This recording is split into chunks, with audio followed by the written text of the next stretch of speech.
Você ostenta o que não tem pra tentar parecer mais feliz, mas não sabe que pra ser alguém tem que agir ao contrário do que você diz. Você pensa que tem liberdade, exibindo riqueza e poder, mas não vê que na realidade o sistema é que lucra usando você. E o sistema tem a cor do racismo e da escravidão. Cada vez que você dá valor na roupinha de marca é a ostentação.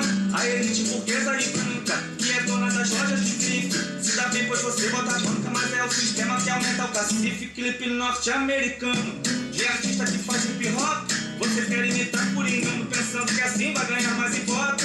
É a regra do capitalismo, eles querem que a gente consuma, pra vivermos à beira do abismo. A gente pra eles é porra nenhuma. Você pensa que é modelo pras crianças da comunidade, sinto muito mais levo dizendo que o que você faz é uma puta maldade. Se moleque não tem condição de entrar nesse mundo grafino, isso pode virar frustração e você vai se ver com um pobre menino que pra ter um tênis foda pode até assaltar um playboy, pois fica excluído da moda, recebe desprezo e... Boa noite, meus amigos da Conversa ao Pé do Rádio. Aqui quem fala é Rubem Gonzalez, diretamente do nosso portal Não a Mídia Golpista.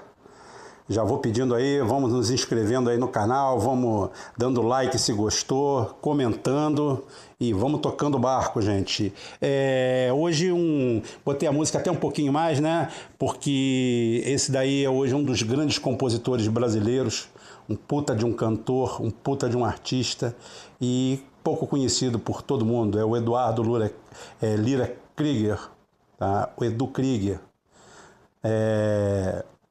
Esse cara é uma fera, porrada de cantorzinho aí da moda, todo mundo com ele, porque ele hoje, para mim, é o grande compositor que existe no Brasil, de MPB e música com fundo social, que faz pensar, né?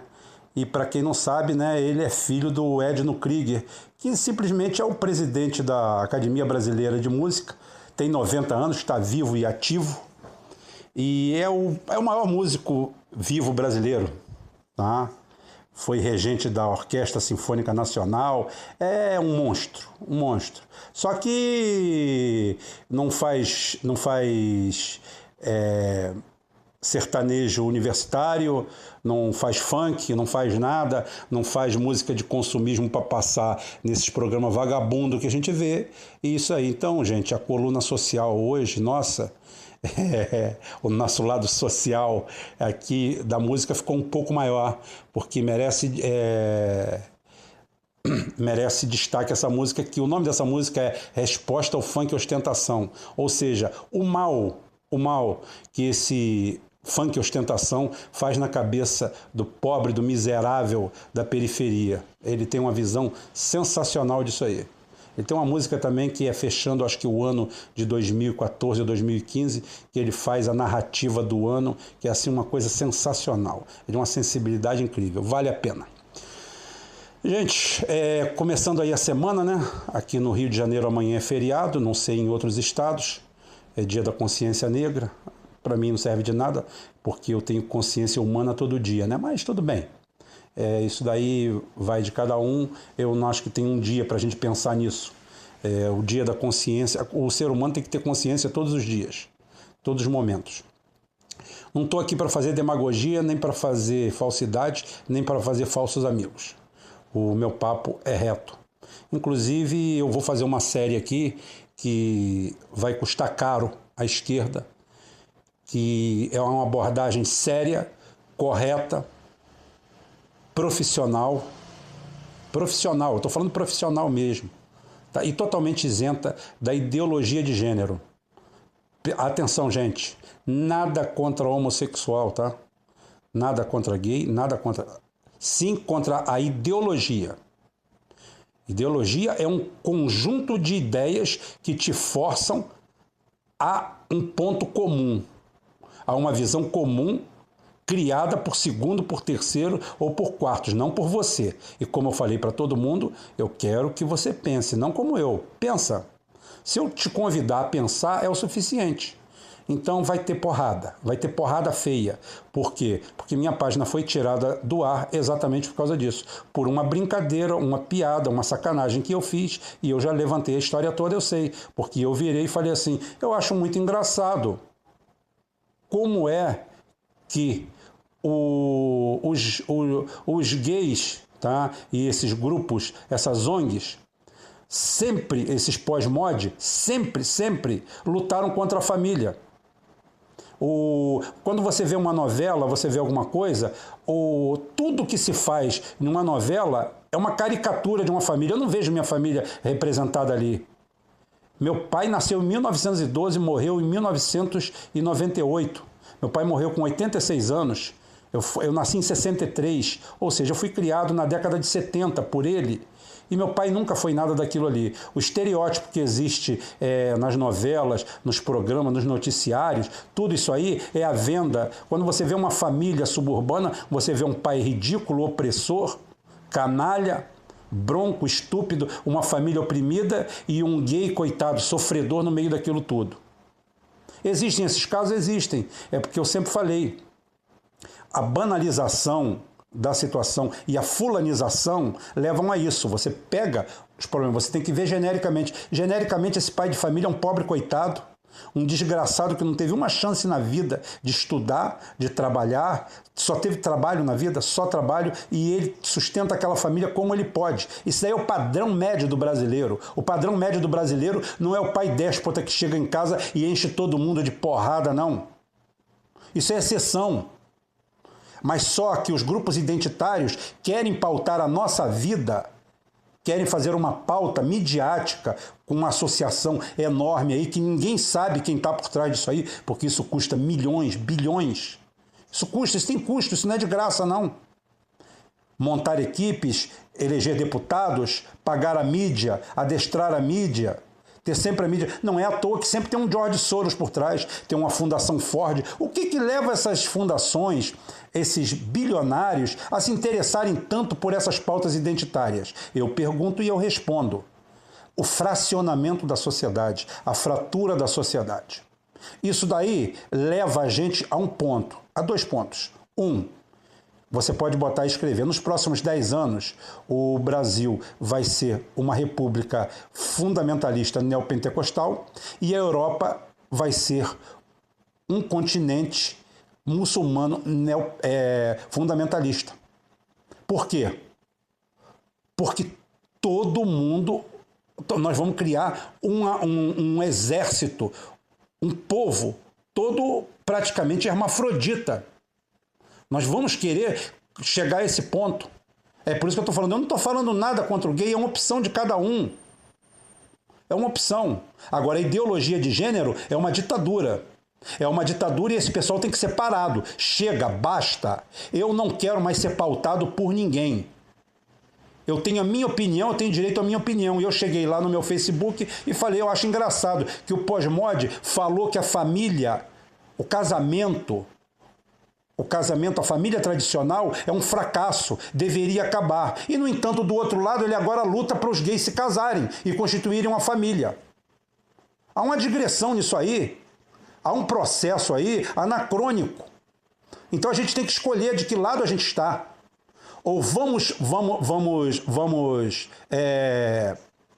elogiar, enaltecer, fortalecer a família como um todo, ou vamos fazer isso? Então é o seguinte, a família moderninha, eu vi até um vídeo, achei engraçado, que o cara falou assim, nos últimos 25 anos na Espanha, não existe uma novela, um seriado, ou um filme que não tenha um gay engraçado, simpático e bom caráter.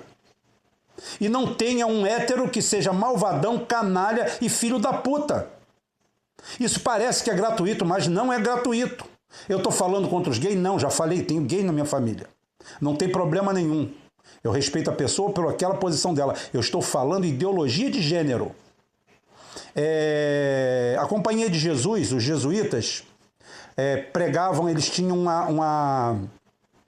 uma doutrina que era o seguinte: dê-me uma criança até os 7 anos que eu vou tê-la pelo resto da vida. Olha só a profundidade da coisa.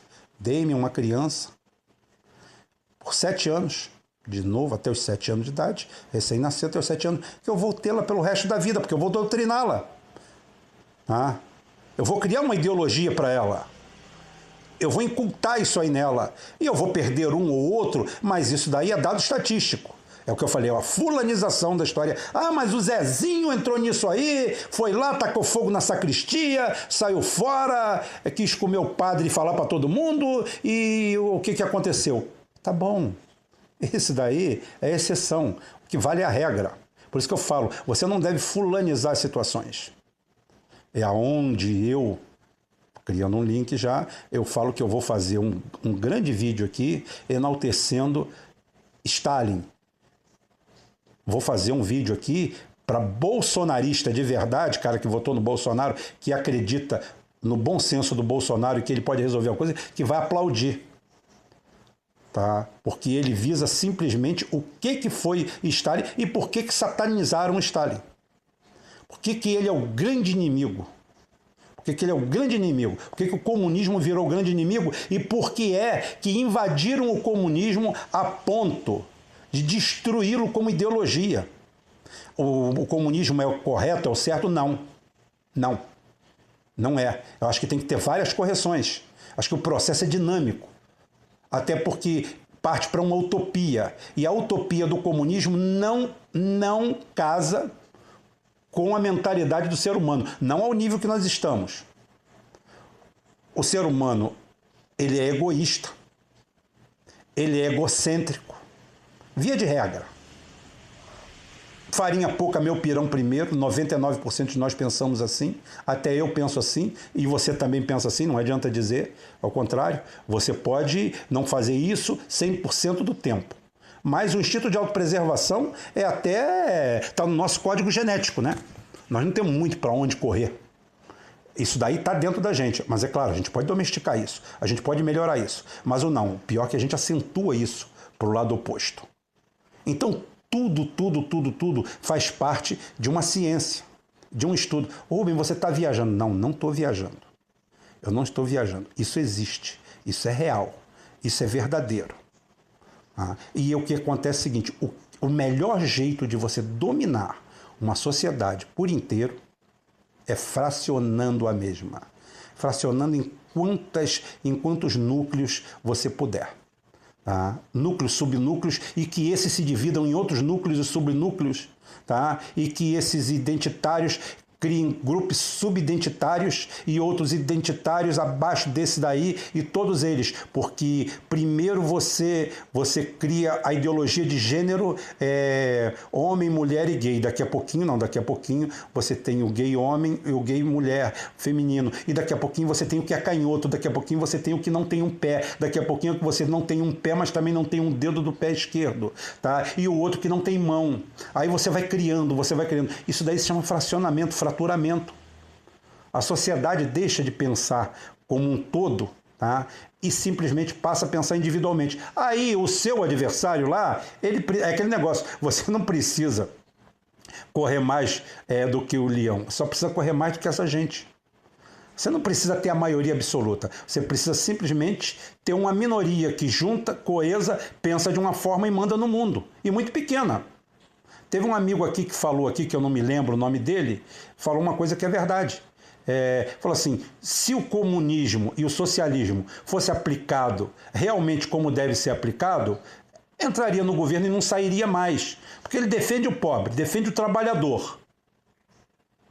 Defende o pobre, defende o trabalhador, defende a estrutura básica da sociedade, defendendo esse cidadão. E, no entanto, o que acontece? Em pouco tempo aquilo rui. Por quê? Porque tem muita gente lá que não se comporta dessa forma. E tem muito beneficiado também que não tem essa visão toda. É aquele negócio, eu vou dar um diploma de médico para cada um, vou entrar nas comunidades e vou... Não, olha, se você não mudar a doutrina, o pensamento da cabeça daquelas pessoas, você não vai conseguir nada. Você sabe por quê? Porque o cara vai falar assim, eu tô doido para sair dessa comunidade aqui para ir morar lá na Zona Sul, Eu quero ir lá morar na Zona Sul e cagar na cabeça desse povo aqui e me esquecer que um dia eu pisei aqui. Ou então um dia que eu chegar aqui, eu quero chegar de carro zero, jogando poeira na cara de todo mundo. Eu venci, eu sou um vencedor, vocês são os perdedores. Esse aí é o mundo real. Isso aí é o que nós temos hoje em dia. Por isso que a minha grita também com o PT, porque durante esse período todo que teve, não mudou nada. Mexeu em tudo e não mudou nada. Por que é que o médico cubano não está se sentindo amparado, vamos dizer, e valorizado com as posições do Bolsonaro? Porque ele pensa diferente. Um ou outro pode falar assim, porra, vou ficar com esses 11 mil para mim, pro caralho, vou fazer o revalida, vou ficar aqui. Ótimo. Beleza. A família dele não vai ser morta, não vai ser assassinada, não. Isso é tudo mentira, isso é tudo fake news. Isso não existe. Ele pode ficar aqui, pode meter o pé no mundo. Pode ficar aqui, pode fazer qualquer coisa. Mas não, é porque o cara não consegue enxergar a nossa sociedade da forma que nós enxergamos, porque ele foi doutrinado de outra forma. Ele passou a entender de outra forma. Eu sempre falo, você acha que Cuba é um fracasso.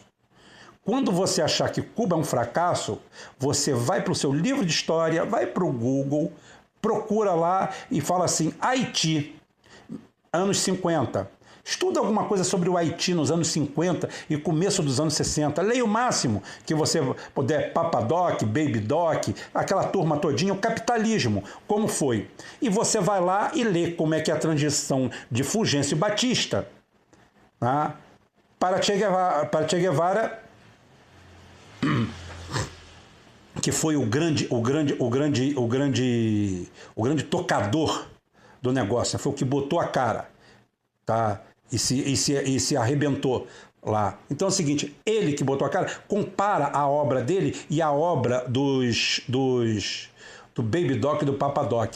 Aí você pega, sai lá de 1960, tá? Sai de 1960, vem para o ano de 2018 e veja aonde chegou o Haiti e aonde está Cuba.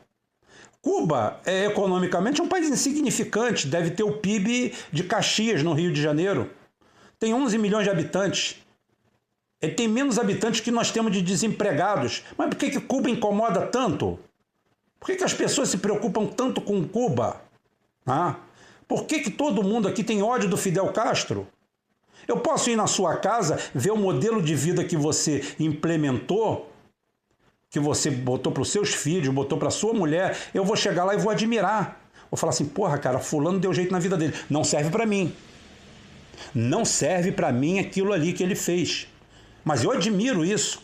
Ele pegou simplesmente o pouco recurso que ele tinha, ele administrou de tal forma, criou uma ideologia na família dele, tá? Em que simplesmente aquilo ali deu certo. Parabéns para ele, foi o que Fidel fez na ilha. Com o trabalho pesado do Che Guevara, que sonhou em fazer o mesmo na América do Sul e se deu mal. Mas aí é outra história. Então hoje a gente não consegue entender como é que o cara não se seduz pelos 11 mil e pouco, porque os valores são nossos. Nós não tivemos nossos valores mudados. O PT nunca mudou esses valores. Nunca, nunca. Nunca houve reforma de base. Nunca houve mudança de nada. O que aconteceu aqui? Pegaram as pautas que estão rodando pelo mundo, como a história do kit gay. A história do kit gay é real, gente. Não era kit gay. Ninguém ia dar um consolo de borracha para o seu filho enfiar no rabo, não. Mas é claro que existia o conjunto. Existia porque já existe na Dinamarca, já existe na Espanha, lamentavelmente, país meu como o Brasil. Já existe na Espanha, a Espanha é um dos países mais avançados nesse negócio de ideologia de gênero, criminalização. Porque tudo deles é se trancafiar atrás da judicialização do processo. O Canadá com a C16, México, estão invadindo o mundo com isso aí, com a ideologia de gênero. Quem está fora da ideologia de gênero? Quem está prestes a mandar no mundo? A Rússia e a China. O Putin é um homofóbico. Não, porque é o seguinte, você não concordou com ele, você tem o seu ponto de vista, ele simplesmente te classifica como homofóbico, como fascista e como canalha. Foi isso que fizeram comigo no Facebook. Eu não sou nada disso. Mas se o cara quiser pensar também, foda-se. Tô pouco ligando. Eu não sou. Agora, se quiserem me classificar assim, eu estou pouco ligando, até porque ter esse pessoal como inimigo, o negócio para mim é um prazer. Né? Porque esse pessoal, o que quer é destruir. Eu não estou falando aqui em moralismo, em falso moralismo, até porque é o seguinte, o que leva ao antagonismo é isso, é a alimentação desses grupos. Quando você começa a criar grupo de militância de negros, você começa a trazer para aqui uma coisa, um efeito indesejado, que é aquele tipo de racismo que existe nos Estados Unidos. Existe racismo no Brasil? Existe, mas nós temos o nosso mecanismo para cuidar disso aí. Um soco na cara no meio dos cornos de alguém já é o suficiente. Se alguém chamar minha esposa de crioula na rua ordinária, eu vou dar uma porrada no meio dos cornos, vou virar a cara dele do avesso e pronto. Porque minha mulher é mulata. E aí? Eu vou aturar isso? Não. Então é o seguinte, o que acontece? A gente tem que procurar os nossos modelos. Nós temos que procurar os nossos modelos de encarar isso aí. Sempre falei, pensem, não pensem como eu. Pensem. Vamos criar o nosso modelo, vamos criar o nosso modelo de combate à homofobia. Tá? Combate à homofobia, não existe combate à homofobia, existe um conjunto de lei que tem que ser respeitado por todo mundo. Não tem que ter lei especial para grupo nenhum, não. Tá? Aqui não tem esse negócio de privilégio para branco, daqui a pouquinho vai ser crime nascer branco. Porra, vai ser crime nascer, né? Até porque, se levar para esse ponto aí, nascimento vai ser um crime. Pelo amor de Deus, como vai acontecer? O cerceamento da liberdade está vindo desse pessoal, em favor da liberdade deles. Olha, democracia não é isso não, gente. Democracia é a vontade da maioria. E respeito às minorias. Respeito às minorias não é obediência às minorias. Não é você pegar a pauta das minorias e empurrar pela goela do povo, não. Isso interessa a alguém. E Rússia e Estados Unidos, e Índia em menor, pelo peso que ela tem no mundo, né? Em menor proporção, simplesmente são a resistência a isso tudo. O muçulmano está fora dessa. O neopentecostal está fora dessa. Você acha o quê? Dentro de 5, 10 anos, o Brasil vai ser uma nação neopentecostal, cheia de malafaias, mandando no país. E do outro lado, um bando desses identitários tocando zaralho. Ou seja, uma nação de joelhos, dividida, sem foco, sem objetivo. Tudo o que eles querem. Tudo que os donos do mundo querem. Isso aqui não é uma teoria da conspiração, isso aqui é a verdade. Eu só vim falar isso de desabafo hoje. Eu tenho coisa para falar, eu vou começar uma sessão amanhã aqui, amanhã, sem falta. Rubem, você não vai falar das nomeações do Bolsonaro? Não. Eu só falei da situação dos médicos do Bolsonaro porque era uma situação que envolvia diplomacia internacional e ele deu uma escorregada. Ele se meteu onde não deveria. Inclusive, isso cria um problema sério de respeitabilidade internacional, porque ele seria obrigado a deixar esse contrato vencer com a OPAS. Acabou. OPAS, adiós. Não quero mais papo, porque vocês são comunistas, que vocês comem criancinha, tudo. Agora, você querer criar ingerência no país dos outros, não. Ele errou. Agora, ele nomeou um Olavete, isso é problema dele, ele ganhou a eleição. Ele nomeia quem ele bem quiser, quem ele bem entender, e vai pagar, vai ter ônus ou bônus por essas escolhas. E eu estou aqui para bater palma para o que tiver certo e cair de pau no que tiver errado. Até lá, parabéns, meu presidente, toca o barco. Se alguém está pensando aqui que eu vou ficar fazendo oba-oba para alegrar petista para ganhar like, está muito enganado. Se está pensando que eu vou fazer oba-oba para eleitor do Bolsonaro vir aqui bater palma para mim, está muito enganado. Aqui é o seguinte, aqui o viés é neutro. O canal é nacional, trabalhista e desenvolvimentista. Nós queremos o desenvolvimento do país, queremos pleno emprego e queremos um Brasil para os brasileiros. Por isso que eu me bato contra essas pautas idiotizantes internacionais. E não é nada de preconceito de porra nenhuma. Não tenho nada contra ninguém, absolutamente, mas eu consigo enxergar o que tem por trás disso. E que as pessoas simplesmente, por oba-oba, por entrar no mediatismo, não é imediatismo não, no mediatismo da situação, desse Ministério Público totalmente corrompido, corroído, movido por pautas identitárias, que está fazendo isso aí. pouco tempo nós vamos ter uma Europa muçulmana e vamos ter um Brasil e uma América do Sul fundamentalista ligada ao neopentecostalismo em oposição a grupos identitários pós-mod. É isso que nós vamos ter. Total fracionamento. E do outro lado, os Estados Unidos, não sei como vai, porque eu acho que eles vão cair na própria armadilha deles. E do outro lado, você está vendo, comendo pelas beiradas, a Rússia e os Estados Unidos. Como eu falei, amanhã eu vou começar a pauta do petróleo para valer, tá? Amanhã tem aula. Amanhã tem aula. Amanhã vocês vão ver a farsa da Lava Jato. Amanhã tem a farsa da Lava Jato. Isso aqui hoje é só um desabafo, tá, minha gente? Um abraço a todo mundo, tá? Um abraço especial aí pro Gabriel, tá? Do canal Fora do Ceará lá, futuro presidente da República Independente do Ceará. Um abraço aí, Gabriel. Tamo junto.